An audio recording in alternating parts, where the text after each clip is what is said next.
Subscribe करें और bell दबाएं ताकि कोई खबर रह न जाए।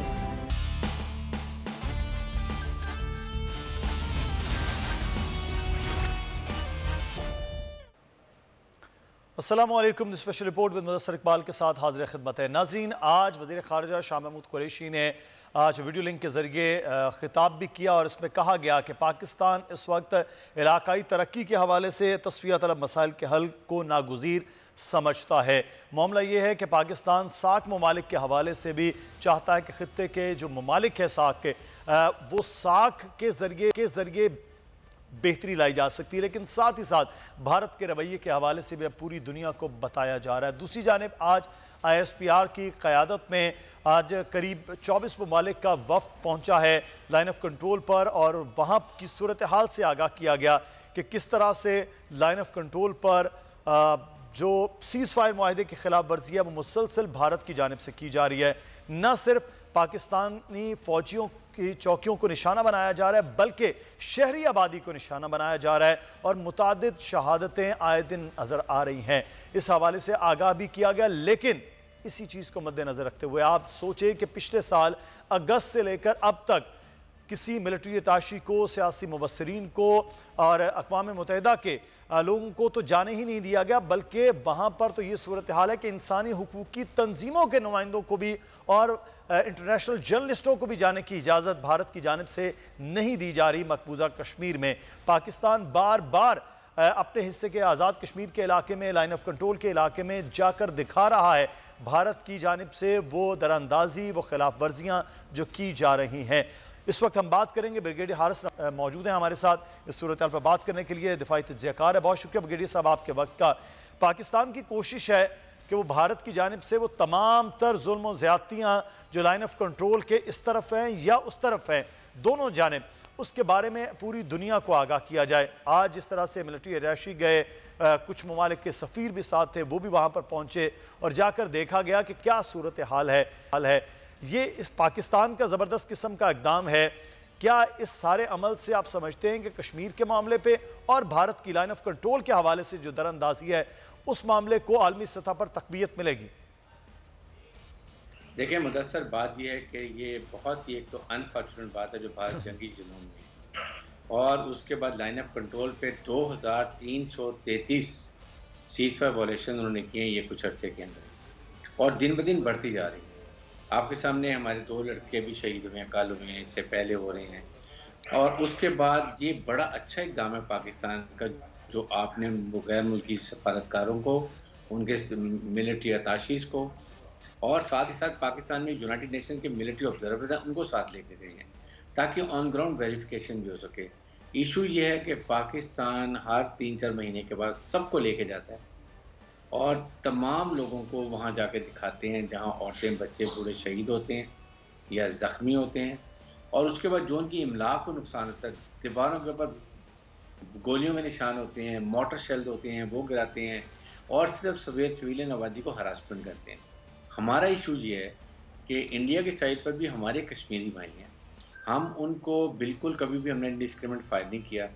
हम इसके बदले में सिर्फ इंडिया की पोस्टें, उनके फ़ौजी, उनके हेडक्वार्टर तबाह करते हैं और ये हम बहुत एहतियात करते हैं। ज़ाहिर है कि हम नहीं चाहते कि हमारे कश्मीर भाई उधर भी कोई नुकसान हो। ये इक़दाम पाकिस्तान का बहुत अच्छा है कि आप फर्स्ट इन्फॉर्मेशन सबको मिल गई। उन्होंने वहाँ कश्मीरी जो ज़ख्मी हैं उनसे भी बात की, मिलिट्री ऑब्जर्वर ने जाके अपनी रिपोर्ट तैयार की होगी, ये तमाम सफारतकार अपने मुल्कों को रिपोर्ट भेजेंगे और उनको पता चलेगा कि इंडियन नरेंद्र मोदी जो गुजरात के मुसलमानों का कसाई है, एक नहायत दहशतगर्द हिंदू इंतहा पसंद है, ये किस तरीके से वहाँ पर जेनोसाइड कर रहा है, डेमोग्राफिक चेंजेस कर रहा है और दुनिया को ये बताता है कि शायद पाकिस्तान का शैतान है। तो ये और इसके बाद अब फॉलोअप हमने कैसे करना है, हमारी कश्मीर कमेटी, हमारा फॉरेन ऑफिस कहते हैं यूनाइटेड नेशन में अप्रोच करता है। तो अभी यूनाइटेड नेशन में ब्रिगेडियर साहब तकरीर भी, वज़ीर ख़ारिजा ने तो खिताब हो गया, वज़ीर आज़म का कल खिताब है, तो वज़ीर आज़म को अब क्या समझते हैं कश्मीर के इस मामले के हवाले से किस तरह से फोकस करना होगा और उसके असरात वज़ीर आज़म की तकरीर के बाद क्या हो सकते हैं आलमी सतह पर? देखिए बड़ी ऑब्वियस है, आई एम श्योर कि पाकिस्तान के प्राइम मिनिस्टर जो हैं वो यूनाइटेड नेशन में कश्मीर का नुक्ता नज़र बहुत अच्छे तरीके से बताएंगे। पहले भी उन्होंने बताया था और ज़ाहिर है बताएंगे कि 1 साल में किस तरीके से कश्मीर इसने यूनाइटेड नेशन के चार्टर को वायलेट किया, शिमला मुआहदे को वायलेट किया है, कश्मीरी पे कैसे कब्जा किया है, उनके से जो जुल्म बर 1-1.5-1.25 साल में 90 लाख मुसलमानों को आपने तकरीबन कैदी बनाया, दुनिया से उनका रब्ता कट ऑफ है। और अब हिंदू तकरीबन 1.8 मिलियन को वहाँ पर डेमोसेल दे रहने के लिए, उनको प्रॉपर्टी लॉट कर रहे हैं। ये चीज़ें बताने कि इससे इस खित्ते में क्या असरात हो सकते हैं। दोनों न्यूक्लियर मुल्क हैं, अगर पाकिस्तान में जंग सौंपी जाती है उससे क्या नुकसान होगा रीजन में और पूरे वर्ल्ड में, ये बताएंगे। उसके बाद जाहिर है कि वो ये CPEC की तो बात कम करेंगे, लेकिन उसके अलावा इस खित्ते में जो हालात हो रहे हैं वो ज़रूर बताएंगे। आप हमने अफ़गानिस्तान के अमन के लिए क्या किया, पैलेस्टाइन की वो बात करेंगे जहाँ पर अभी 2-3 मुल्कों ने, अरब ममालिक ने उनको रिकगनाइज़ किया है। ये सारी चीज़ें बताएंगे और खुल के बताते हैं। इमरान खान साहब की अच्छी बात यह है कि ही डजंट मिन्स वर्ड। आपने देखा पहले भी उन्होंने बड़े अच्छे तरीके से बात की और बहुत ही देखे बगैर बात की। दिस शोज कि he was fully charged, he was fully prepared. ये लोग देखते हैं कि उस मुल्क का प्राइम मिनिस्टर कितना तैयार, नुक्ता नज़र कितना अच्छा दे रहा है। तो आई एम श्योर कि ये मीटिंग बहुत फ्रूटफुल होगी। अच्छा, लेकिन ब्रिगेडियर साहब ये ज़बरदस्त किस्म की तकरीर और बड़ा ज़बरदस्त किस्म का मौक़िफ़ भी आ गया, कुछ ममालिक ने बड़ा भरपूर साथ भी अक़वाम मुत्तहिदा में दे दिया, मामला सलामती कौंसिल तक भी ले जाया गया, डिस्कस हुआ। लेकिन मसला ये है कि भारत एक बहुत बड़ी इकॉनमी भी है, बहुत बड़ा एक मुल्क भी है, जिसकी वजह से चाहे सलामती कौंसिल के ममालिक हों वो उस तरह से भारत पर शायद प्रेशर नहीं डाल सके कि मामला कश्मीर में कदरे कर्फ्यू की सूरत में भी कम हो पाते। तो अब इस सिलसिले में फिर क्या होगा कि पाकिस्तान अपने ताईं तो कोशिश कर रहा है, लेकिन उसके असरात कश्मीरियों के लिए रिलीफ की सूरत में नहीं नजर आ रहे। देखिए मुदस्सर, बात यह है कि आप पाकिस्तान में जितना मर्जी बोलें वो बात नहीं होती है। बात यह है कि यूनाइटेड नेशन में प्राइम मिनिस्टर तो बहुत अच्छा बात करते हैं, where is the follow up. आपके फॉरेन मिनिस्टर कितनी दफ़ा मुल्क से बाहर गए एक साल में, और एक कश्मीर कमेटी कितनी दफ़ा बाहर गई है, उसने पाकिस्तान का नुक्ता नज़र कैसे बताया। देखें, कश्मीर की आवाज़ पाकिस्तान है, प्राइम मिनिस्टर ने भी कहा, और कश्मीरी पाकिस्तान से मोहब्बत करते हैं। उनका जो भी शहीद होता है आप देखें वो उसको पाकिस्तान के झंडे में लपेट के शहीद को दफनाते हैं। इसलिए अभी उनका दुनिया से कट ऑफ हुआ है, तो Pakistan has to take extra step. और एक्स्ट्रा स्टेप क्या है, यहाँ पर तकरीरों से टेलीविजन से कोई फ़र्क नहीं पड़ेगा। Why our foreign minister has not been approaching the 5 permanent and 10 permanent non-members? क्या उन्होंने उनसे मुलाकात की, क्या उन्होंने उनका नुक्ता नज़र बताया। हमारी कश्मीर कमेटी जब से बनी है, क्या उन्होंने कोई दौरे किए यूरोपियन यूनियन के? Did he go to the United Nation के ह्यूमन राइट्स ऑर्गेनाइजेशन को मिले जाकर, या उसके बाद US में गए? फ्रांस ने 2 दफ़ा वीटो किया जो आपके सेशन कैमरा को, क्या फ्रांस से हमने नोटिफिकेशन किया? These are the thing which we have to. यकीनी तौर पर अब वजारत ख़ारजा हो, दफ्तर ख़ारजा हो, उनका काम बहुत ज़्यादा एक्टिव होना है और यकीनी तौर पर इन तमाम ममालिक के हवाले से बात करनी है। ब्रिगेडियर हारिस साहब हमारे साथ ही रह गए। ये बड़ा एक अहम मामला था पाकिस्तान का, क्योंकि यूनाइटेड नेशन में कल वज़ीर आज़म की तकरीर होने जा रही है। आज मुबस्सिरीन को बाकायदा तौर पर विज़िट करवाया गया, लाइन ऑफ कंट्रोल, वहाँ की सूरत हाल, वहाँ के होने वाले ज़ख्मी, वहाँ के शहदा की फैमिलीज़, और जहाँ पर तबाही शहरी आबादी में हुई है वो भी दिखाई गई है।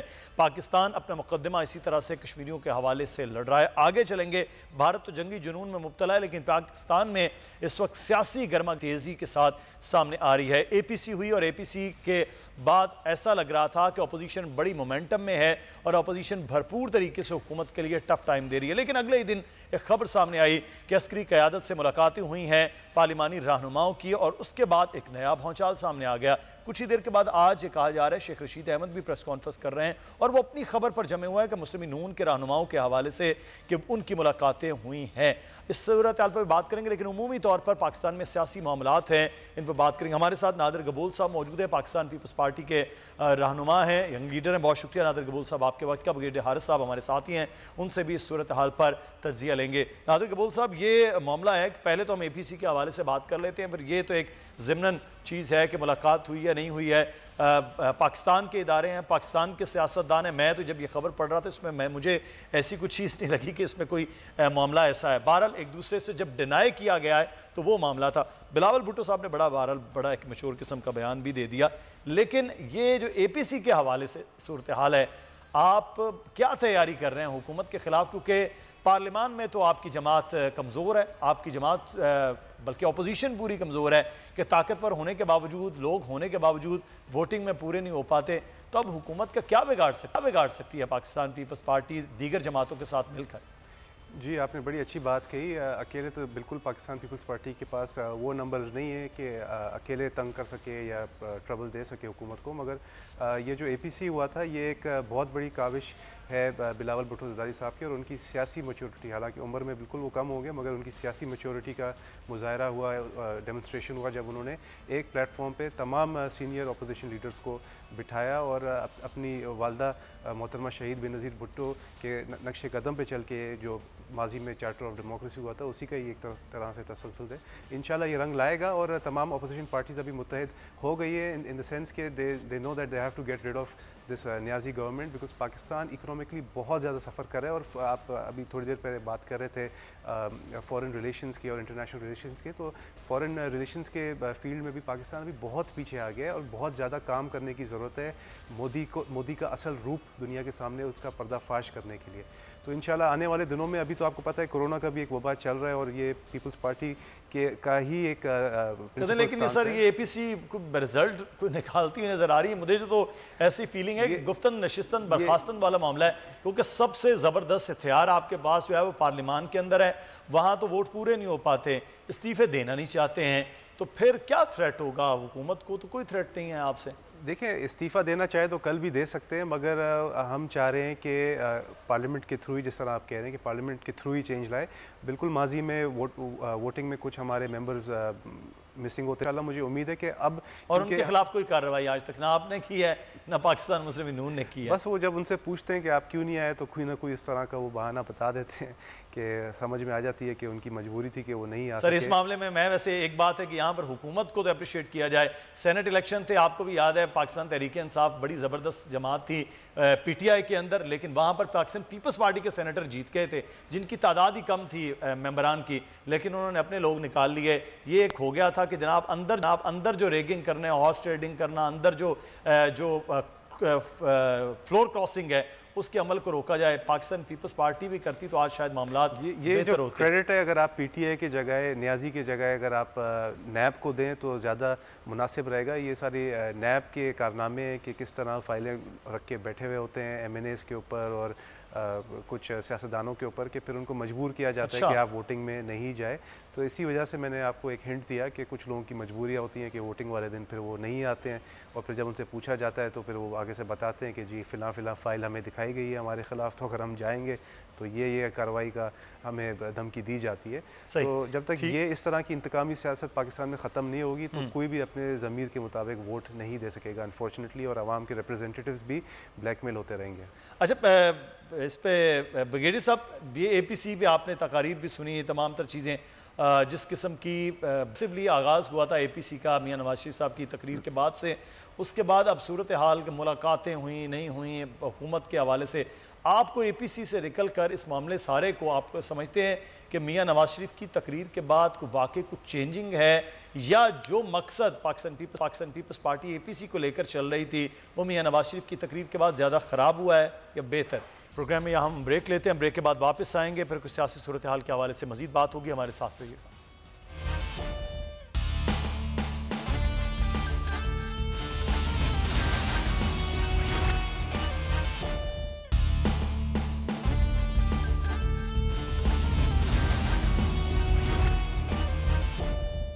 ब्रेक के बाद आपको खुशामदीद कहते हैं। इस वक्त कराची में रैलियों की तैयारियां हो रही हैं। एक जानिब तो आज मुत्तहिदा कौमी मूवमेंट की रैली है, चंद दिन के बाद जमात इस्लामी की रैली है, और मामला एक ही है और वह है कराची के हवाले से। कराची बचाओ आज तहरीक का बाकायदा तौर पर एक रैली का आगाज़ मुत्तहिदा कौमी मूवमेंट की जानिब से है। नादिर कबूल साहब, कराची में 12 साल से तो आपकी हुकूमत है, और अपोजिशन की जो जमातें हैं इस वक्त, चाहे वो पार्लियामान में हैं, पार्लियामान से बाहर हैं, वो कराची को बचाने, कराची की बेहतरी के लिए सड़कों पर निकल रही हैं। जिम्मेदारी आपकी है, कप्तान आपके हैं इस शहर के, इस सूबे के, तो कराची के लिए कुछ बेहतरी तो कर दें आप लोग भी। देखिए मुझे तो हंसी आ रही है MQM पे, जो कि मुशर्रफ की भी लाडले थे और हमारे साथ भी गवर्नमेंट में थे, और अभी वफाकी हुकूमत के साथ है और इनके वज़रा भी हैं वफाकी कैबिनेट में, और फिर इस तरह के वो हथकंडे इस्तेमाल करने की कोशिश कर रहे हैं। हमारी हुकूमत है बिल्कुल, सिंध के CM हमारे ही हैं, 12 साल से ही हैं, मगर कराची की जो एडमिनिस्ट्रेशन है, कराची KMC के जो मेयर है वो तो MQM का ही रहे, पिछले कोई 15 सालों से तो MQM का ही रहे। तो अब जाके इनको क्यों इस तरह का ख्याल आ रहा है? और अब जब स्पेशली उनके वज़ीर आज़म ने वादे किए हैं कि हम पता नहीं 1100 अरब रुपए और कितने पैकेजेस और कितने हम फंड्स रिलीज़ करेंगे, वो भी सब आपके साथ मिलकर ही वो करने का प्लान है उनका भी, वफाक का भी? उसमें भी मेजॉरिटी हमारा ही है। क्लेम वो कर रहे थे कि ज़्यादातर जैसे वो पैसे वो देने वाले हैं, मगर ज़्यादातर पैसे सिंध हुकूमत ही देंगे और वो पैसा कराची से ही जनरेट हो रहा है। तो कोई कराची के ऊपर एहसान नहीं कराए, कराची का ये हक है, क्योंकि कराची का सिर्फ सदर मार्केट पूरे लाहौर शहर से ज़्यादा टैक्स पाकिस्तान को देता है। तो कराची का हक है कि वो पैसे कराची के ऊपर खर्च किए जाएँ, ना कि वो वफाक की तरफ दिए जाएँ और फिर वफाक इस तरह के ड्रामे करेंगे। अब MQM के पाकिस्तान क्यों रैलियाँ निकाल रही हैं? अमजद कायम खानी हमारे साथ इस वक्त हमारे नुमाइंदे मौजूद हैं।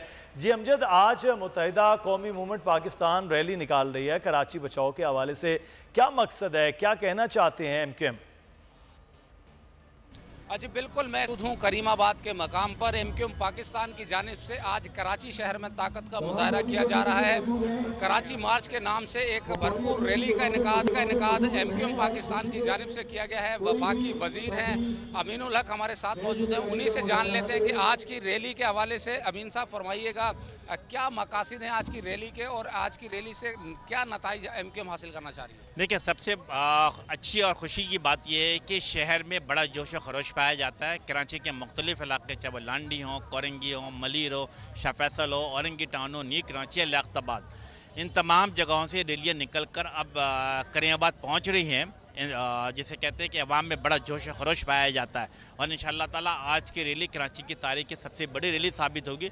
और उसमें न सिर्फ ये कि लाखों की तादाद में MQM के कारकुनान, वोटर, सपोर्टर, बल्कि हज़ारों की तादाद में ख़वातीन भी शरीक होंगी।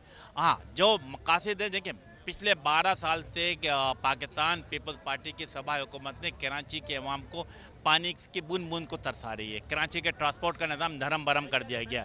कराची में मेरिट के नाम पे कोई काम नहीं हो रहा है। तो MQM पाकिस्तान आज की रैली का मकसद है कि हर सूरत में शहरी सिंध सूबे के लिए जदोजहद का आगाज़ किया जाए।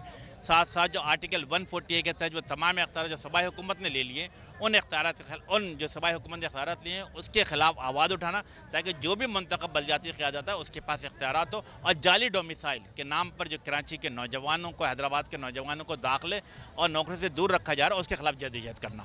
बिल्कुल, MQM के वफाकी वजीर अमीनुल हक हमारे साथ मौजूद थे। आज की रैली के मकासद बता रहे थे। कहना उनका यही था कि सिंध आगाह कर रहे थे पानी, ट्रांसपोर्ट, मैरिज, डोमिसाइल और फिर सबसे बढ़ के बल्दियाती नुमाइंदों के इख्तियारात का मामला। नादिर कबूल साहब, ये तमाम तर चीज़ें हैं जो आपके पास हैं, वो आप देना नहीं चाह रहे शहरी सिंध के उन लोगों को, चाहे वो हैदराबाद हो, चाहे वो कराची हो, तो इख्तियारात क्यों नहीं तकसीम करते? आपकी जमात तो सबसे ज़्यादा बात करती है जमहूरियत की, तो जमहूरी रवैया बल्दियाती नुमाइंदों के हवाले से आपको क्यों ख़त्म हो जाता है? देखें, कराची के अंदर इख्तियारात तो बिल्कुल बटे हुए हैं। CBC is in charge of Clifton and defence. KMC के पास भी कोई 23 महकमे उनके नीचे थे, और कितने सारे मेजर शारा है, कितने सारे major sewerage lines, drainage, construction, school, सब ये लोकल गवर्नमेंट के पास है। सिंध हुकूमत के पास जितना बजट आता है वो कराची को एलोकेट करता है। अब आगे से फिर मेयर खा पी के 4 साल बाद पेपर उछाल के, पेपर फाड़ के, फिर मगरमच्छ के आंसू निकाल के चले जाते हैं। तो अब मेरी अपनी खुद पीपल्स पार्टी की गवर्नमेंट से और सिंध गवर्नमेंट से ये रिक्वेस्ट है कि अब क्योंकि एडमिनिस्ट्रेटर है जो कि सिंध हुकूमत ने खुद लगाया है, अब ये कोशिश करें कि उस तरह का काम करके दिखाए कि आगे एक स्टैंडर्ड सेट कर ले किसी भी मेयर के लिए, जो भी मेयर इलेक्ट होकर आता है फ्यूचर में, उसके लिए एक स्टैंडर्ड सेट करते हैं कि ये फ़ंड है कराची का, और अगर इसको सही तरह से इस्तेमाल करें तो कराची के लिए बेहतरी हो सकती है। तो सही sir, water and sewerage board 4 साल से आपके पास है, लोगों को तो पानी घरों में नहीं मिलता। जहाँ मौजूद है वहाँ तो आप कंटेनर ले लेते हैं CBC के अंदर, लेकिन आम इलाकों तक भी पानी वो नहीं पहुँच रहा। उम्मीद करते हैं कि अब एडमिनिस्ट्रेटर कराची आए हैं तो कुछ कर लें, लेकिन वो तो सवाल सुनकर भी भड़क जाते हैं। बहुत शुक्रिया नादिर कबूल साहब, पाकिस्तान पीपल्स पार्टी के रहनुमा हमारे साथ मौजूद थे। आज एक रैली है, बाद दूसरी रैली होगी, और 1100 का पैकेज है। वो 1100 का पैकेज कराची की तकदीर बदलेगा या नहीं, अगले आने वाले दिनों में देखते हैं कि सूरत हाल क्या होने जा रही है। कराची में इस वक्त अगर हम सिर्फ बात करें क्राइम रेट के हवाले से, कुछ ही देर पहले आपको हम बता रहे थे कि सूरत हाल ये है कि आप मुसलसल अगवा और मामलात हैं, इस पर भी हम कुछ ही देर के बाद बात करेंगे। लेकिन इस वक्त एक बड़ा मसला है जो है के इलेक्ट्रिक का। के इलेक्ट्रिक कह रहा है कि गैस की किल्लत है जिसकी वजह से लोड शेडिंग हो रही है, लेकिन के इलेक्ट्रिक का यह वतीरा गैस की किल्लत से पहले और बाद में उसी सूरत में नज़र आ रहा है। फर्नेस ऑयल का बिल लेने वाला के इलेक्ट्रिक अब गैस शॉर्टेज के हवाले से कह रहा है कि गैस नहीं मिल रही है। और आज ही बात की गई बाकायदा तौर पर जो तर्जुमान सिंध हुकूमत है मुर्तज़ा वहाब के सिंध की गैस है और सिंध को नहीं दी जा रही है। के इलेक्ट्रिक की सूरत हाल के हवाले से शहर में मामलात क्या है, शाहिद हुसैन हमारे नुमाइंदे इस वक्त हमारे साथ मौजूद हैं। जी शाहिद, आगाह कीजिएगा, क्या सूरत हाल लोड शेडिंग की है? जी बिल्कुल, के इलेक्ट्रिक ने अदालती अहकामात, इसके अलावा वज़ीर आज़म को नोटिस हो या जो वज़रा हैं वो के इलेक्ट्रिक से मुज़ाकरात करते हैं, लेकिन कराची में जो गैर इलानिया और उसके अलावा जो इलानिया लोड शेडिंग हो रही है वो उसका जो दौरानिया है वो बढ़ा दिया गया। कराची का कोई इलाका महफूज नहीं है, दिन रात कोई भी टाइम हो बिजली आती है और उसके बाद फिर चली जाती है, उसके बाद रात हो या दिन हो लोगों को शदीद मुश्किलात का सामना करना पड़ता है। इस वक्त मैं PIB कॉलोनी में मौजूद हूँ। PIB के शहरियों से पूछते हैं, यहाँ के मकीनों से, कि उनको इस बिजली की लोड शेडिंग की वजह से क्या मुश्किलात का सामना करना पड़ता है, क्योंकि पूरे कराची में शहरी इसी तरह ही परेशान है। आप ये बताइएगा कि लोड शेडिंग का जो दौरानिया है वो कितना बढ़ चुका है पहले की निस्बत और क्या मुश्किलात का सामना करना पड़ता है? यहाँ पे तो बड़े भाई आप समझ लो कि लोड शेडिंग एलानिया भी है, गैर एलानिया भी है ये। और बिल की जो आप बात कर रहे हो, बिल तो मैं समझता हूँ कि जितने भी यहाँ पे घर मौजूद हैं सब समझ लो इजाफी ही बिल दे रहे हैं, एवरेज बिल भेज देते हैं, समझे ना। करंट होता है उसमें भी बढ़ा के भेज देते हैं। तो लोड शेडिंग आप कभी 3 बजे कहते हैं कि 1:35 पे लाइट जाती है यहाँ से, तो वो 1 घंटे की लोड शेडिंग बताते हैं ये लोग, मगर वो 2-2, ढाई घंटे, कभी 3 बज जाते हैं, कभी 4 बज जाते हैं रात को। अब आप मुझे बताओ, लोग काम करने वाले हैं, कहाँ जाएंगे? सुबह उठ के किस तरह जाएंगे? जैसे मैं अभी सुबह उठने वाला हूँ, मैं रात को जो है अभी उठ के आया हूँ मैं यहाँ से, आप टाइम खुद देख लो। यही सूरत हाल है पूरे शहर की, जो के इलेक्ट्रिक की तरफ से जो मैसेजेस किए जाते हैं शहरियों को 1 घंटे की लोड शेडिंग के, लेकिन उसके बाद जो बिजली आने का टाइम है वो मुकर्रर नहीं होता, 3-3, 4-4 घंटे बिजली नहीं आती। यही सूरत हाल कराची। बहुत शुक्रिया शाहिद हुसैन, हमें तफसीलात से आगे इस वक्त लोड शेडिंग की सूरत हाल है, चाहे वो सुई सदर्न गैस की है या चाहे वो के इलेक्ट्रिक की है। फिरदौस शमीम नकवी साहब हमारे साथ मौजूद हैं, अपोजिशन लीडर हैं। बहुत शुक्रिया फिरदौस साहब आपके वक्त का। चंद दिन पहले आप खुद बात कर रहे थे कि मैं ये बात करूँगा, लेकिन मामला ये है कि सिंध से गैस निकलती है, सुई सदर्न गैस यहाँ पर गैस मुहैया नहीं कर रहा। के इलेक्ट्रिक कहता है गैस नहीं मिल रही है तो लोड शेडिंग हो रही है। तो सर ये पुरसाने हाल कोई है शहरियों का, कराची वालों का? पुरसाने हाल, और हम समझते हैं कि हम उसकी तरफ शहरों को बाखबर भी रखेंगे और उनके लिए जद्दोजहद भी करेंगे। प्रॉब्लम को भी ऑन करते हैं, प्रॉब्लम के सोल्यूशन जो प्रपोज किया जा रहा है उसको भी ऑन करेंगे और उसकी इम्प्लीमेंटेशन को भी ऑन करेंगे। कराची के मसाइल क्यों हुए बिजली के, वो आप रखना चाहेंगे, मैं उस पर भी बात कर सकता हूँ। और कराची के मसाइल को हल किस तरह किया जा रहा है बिजली के और कितने वक्फे में होगा उस पर बात करना चाहता हूँ। अब मुझे नहीं पता आपके पास कितना वक्त है कि बात करता हूँ। सर मैं गुजारिश ये करूंगा, अभी गुजारिश है कि अगर आप कल वक्त दें तो हम इस पर तफसील से बात करें, लेकिन ये मुख्तसर मैं आपसे ये जानना चाहूंगा, कल आपसे वक्त लिया जाए, मुख्तसर ये जानना चाहूंगा कि ये मामला अब आप क्योंकि अपोजिशन लीडर हैं पूरे सिंध में पाकिस्तान तहरीक इंसाफ के, तो इस मामले को सर उठाया है आपने वहां, तो क्या वहां से जवाब आ रहा है खासतौर पर गैस के हवाले से और बिजली के? जी देखिए, गैस के मामले का, अगर बिजली का तो हमारे पास हल है, गैस के मामले के अंदर जो है उसके अंदर एक वाहिद, जब आपके मुल्क में गैस कम हो जाएगी तो आपको RLNG लेके RLNG सिस्टम को फीड करने के लिए एक राइट ऑफ वे चाहिए जो हुकूमत सिंध को देनी है। पिछले 1.5 साल से वो रुकी भी है। अब हम जो है उसके लिए कोशिश भी कर रहे हैं, उसके ऊपर वावेला भी करेंगे, शोर भी मचाएंगे, सिंध हुकूमत से भी दरख्वास्त भी करेंगे, हर को जो कोशिश है वो करेंगे तो सर ये मामला भी कराची का बड़ा है, तो फरदौस शमीम नकवी साहब हम कल इस पे आपसे तवील वक्त लेते ताकि चीज़ों को अंडरस्टैंड किया जाए कि मसला कहाँ है और उसका हल किस तरह से हो सकता है। बहुत शुक्रिया फरदौस शमीम नकवी साहब आपके वक्त का। और कराची की सूरत हाल के हवाले से बात करेंगे। क्राइम रेट इस वक्त जिस तरह से बढ़ रहा है, वहाँ पर एक और बड़ा अहम मामला है और वो है बच्चों के गुमशुदा और बच्चों के अगवा होने का मामला। शुएब बर्नी, डेप्यूटी ब्यूरो चीफ कराची, हमारे साथ मौजूद हैं। शुएब, जो आप फिगर्स दे रहे थे आज मैं देख रहा था, वो बड़े हैरानकुन हैं कि एक साल में करीब 489 बच्चे, करीब 500 के करीब बच्चे रवां साल जो ये है 2020 उसमें गुमशुदा हुए हैं, उनमें अगवा हुए हैं। क्या ये रेशो और उसकी वजूहात क्या आई हैं? जी मुदस्सिर, 2020 के दौरान अगर सिर्फ कराची शहर की बात कर ली जाए तो 489 बच्चे हैं जो कि लापता हुए हैं, अगवा हुए हैं, या ख़ुद से नाराज़ होकर घरों से चले गए या अपने अहल खाना से नाचाकी की बुनियाद पे उन्होंने घर छोड़ दिया। या ये पुलिस के जो अदाद शुमार हैं, पुलिस और जो NGOs होती हैं वो इस पे काम करती हैं और इसकी वजूहात का तयन करती हैं कि आखिर ये बच्चे ऐसे वाक़यात क्यों हुए। इनमें से एक अच्छी बात यह है कि 452 बच्चे जो हैं वो लौट चुके हैं और उनके केसेस भी सॉल्व हो चुके हैं। ताहम इस वक्त 37 केस ऐसे हैं जिनमें बच्चे अभी तक बाजियाब नहीं हुए, या वो ख़ुद नाराज़ होकर जो घरों से गए थे तो लौट कर वापस नहीं आए, या पुलिस उन्हें रिकवर नहीं कर सकी। अमूमन ये होता है कि ये अमूमन जो बच्चे होते हैं वो घरों को छोड़ के जाते हैं, किसी नाचाकी इख्तलाफात की वजह से अहल खाना से रूठ जाते हैं और फिर कहीं चले जाते हैं और लापता हो जाते हैं। तो ऐसे ही बच्चों के साथ ये मामलात होते हैं। लेकिन इनमें बाज़ केसेस वो भी हैं जो कि बच्चे लापता नहीं बल्कि उन्हें अगवा किया गया है तावान वगैरह की वजह से, और उनके भी मामला शामिल होते हैं। लेकिन जो मेजॉरिटी ऑफ केसेस हैं वो ऐसे ही हैं कि बच्चे अपने अहल खाना से नाराज़ हुए, घर छोड़ के चले गए। कुल 489 केसेस हैं साल 2020 में जो रिपोर्ट हुए हैं बच्चों के लापता होने के, घर छोड़ जाने के या गायब हो जाने के।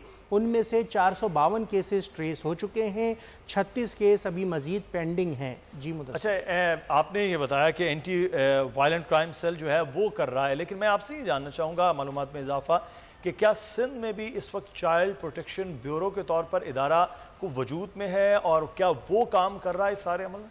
देखिए, सिंध प्रोटेक्शन ब्यूरो की जो आप बात कर रहे हैं वो वजूद में ज़रूर है, लेकिन अमली इकदाम उसका कोई हमें नज़र नहीं आता। अभी जिस तरह कुछ दिनों पहले मरवा वाला केस हुआ, दीगर केसेस हुए, तो उसमें भी वो लोग कोई दिखाई नहीं देते। पुलिस ही काम करती है, वो भी केस ईस्ट जोन इन्वेस्टिगेशन ने किया।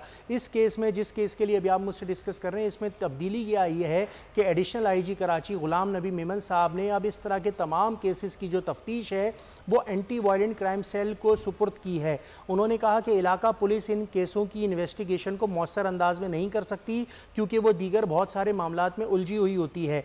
तो अब एंटी वायलेंट क्राइम सेल जो कि CIA के मातहत एक इदारा होता है और एक ख़ास सेल है पुलिस का जो अगवा बराए तवान के केसेस को डील करता था इससे कबल, अब वो इन बच्चों के लापता होने के केसेस की भी तफ्तीश करेगा। इलाका पुलिस में रिपोर्ट होगा वाक़या और फिर उसकी जो केस की इन्वेस्टिगेशन है वो फौरी तौर पे AVCC को चली जाएगी।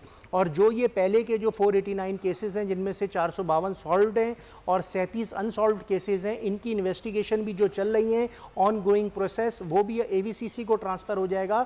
एडिशनल IG कराची की जानिब से ये नोटिफिकेशन जारी कर दिया गया है। अच्छा शुएब, ये तो एक बड़ा अमल है कि पुलिस ने बाकायदा तौर पर एक अलग इदारा बनाती है। मैं ये भी जानना चाहूँगा, तो क्या बच्चों के अगवा की या बच्चों के गुमशुदा होने की, लापता होने की रिपोर्ट फिर पुलिस के ज़रिए पुलिस थाने में होगी, तफ्तीश का अमल जो है वो फिर दीगर जो एक बना दिया गया है पूरा सेल वो करेगा, या वहीं पर रिपोर्ट करवाया जाएगा? तरीक़ाकार क्या होगा? तरीक़ाकार ये होगा जैसे किसी का भी बच्चा लापता होता है, गुमशुदा होता है, एक इन्होंने ज़ैनब अलर्ट ऐप ऑलरेडी बनाई हुई है, उसमें आप अब रिपोर्ट कर सकते हैं। आप 15 पुलिस पे इतला कर सकते हैं और आपके इलाके का जो करीबी पुलिस स्टेशन है वहाँ जाके आप रिपोर्ट करेंगे। जैसे ही आपका वाक़या रिपोर्ट होगा उसका कंट्रोल पे मैसेज चलेगा, वायरलेस पे मैसेज चलेगा कि फ़लाँ इलाके से फ़लाँ रंग के कपड़े पहना हुआ बच्चा या बच्ची लापता हो गई है। इसके बाद फौरी तौर पर जब केस रजिस्टर्ड हो जाएगा तो इसकी इन्वेस्टिगेशन इलाका पुलिस का SIO या IO नहीं करेगा, ये एंटी वायलेंट क्राइम सेल को इन्वेस्टिगेशन सुपुर्द हो जाएगी और फिर वो इस केस पे अपनी महारत के ज़रिए केस को हल करेंगे, चाहे वो बच्चा खुद से 2 दिन के बाद लौट कर घर आ जाए। अमूमन हमने देखा है मुदस्सिर कि लोगों के बच्चे जो रूट के चले जाते हैं वो अपने चचा मामू फूफो के घर चले जाते हैं, 3 दिन बाद उनका जब गुस्सा ठंडा होता है तो वो फिर आ जाते हैं, लेकिन उनका वाक़या रिपोर्ट पुलिस में हो चुका होता है। किसी का भी कम सिन बच्चा अगर गुम होता है तो फौरी तौर पर रिपोर्ट होता है, इलाका मकीन परेशान हो जाते हैं, अहले मोहल्ला परेशान हो जाते हैं। अक्सर केसेस में जो 452 बच्चे आए हैं इनको लोगों ने ही रिकवर कर करके दिया है। गली मोहल्लों में देखा, भाई ये तुम यहाँ खेल लो, उसको ने बोला मेरे पास एड्रेस नहीं है, उसको इलाका पुलिस में छोड़ा, ईदी में छोड़ा और वो बच्चा लौट के अपने अहले खाना के पास आ गया। पुलिस के थानों में ये चीज़ मामूल के मुताबिक है कि लापता बच्चे आते हैं और वो इंक्वायरी के बाद, इनिशियल डिटेल लेने के बाद बच्चों को फैमिली के हैंड ओवर कर देते हैं और इस तरह से होता है। लेकिन जो अनसॉल्व्ड केसेस हैं अब उनकी investigation anti violent crime cell करेगा और 30 से ज़ायद वो भी केसेस हैं जो अभी तक हल नहीं हुए। बहुत शुक्रिया, शुएब बशीर हमारे साथ मौजूद थे। और अपने बच्चों का आप खुद ख्याल रखिए, क्योंकि बच्चों से दोस्ती और बच्चों का साथ ज़्यादा शेयरिंग के बाद इस तरह के वाक़यात जो बहुत ज़्यादा ये हैं कि बच्चे नाराज़ होकर घरों से बाहर जा रहे हैं। अगर वो घर से बाहर गए तो फिर उसके बाद उनका वापस आना ना आना ये बाहर वालों पर डिपेंड हो जाएगा। बहुत शुक्रिया आपका। मुदस्सिर इकबाल को इजाज़त दीजिए, कल फिर हाजिर होंगे। अल्लाह हाफ़िज़।